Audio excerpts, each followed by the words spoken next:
الحمد لله رب العالمين والصلاة والسلام على سيد الأنبياء وخاتم المرسلين سیدنا محمد وعلى آلہ واصحابہ اجمعین اما بعد۔ حضرات، اللہ تعالیٰ نے بعض مقامات کو دیگر مقامات پر فضیلت دی ہے، اور بعض مہینوں کو، بعض اوقات کو بعض دیگر اوقات پر فضیلت دی ہے۔ رجب کو اللہ تعالیٰ نے یہ فضیلت عطا کی ہے کہ یہ اللہ تعالیٰ کے 4 محترم مہینوں میں سے ایک ہے۔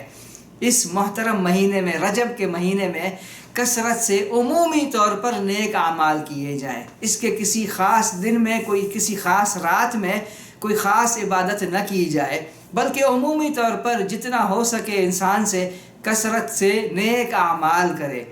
رجب کا مہینہ محترم مہینہ ہے، اور محترم مہینے میں کیے گئے نیک اعمال کا اجر بھی زیادہ ہے۔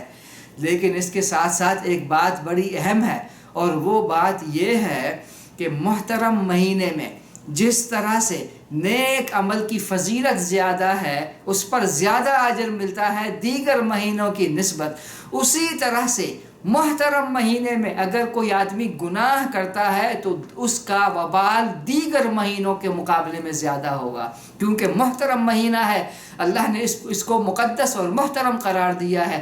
محترم مہینے کا تقاضا یہ ہے کہ اس میں نیک اعمال کیے جائیں اور برائیوں سے اور گناہوں سے اجتناب کیا جائے، کیونکہ جس طرح سے اس مہینے میں نیکیوں کا کئی گنا اجر ملتا ہے، اسی طرح سے اس مہینے میں اگر کوئی آدمی گناہ کرتا ہے تو اس کا بھی کئی گنا زیادہ وبال ملتا ہے۔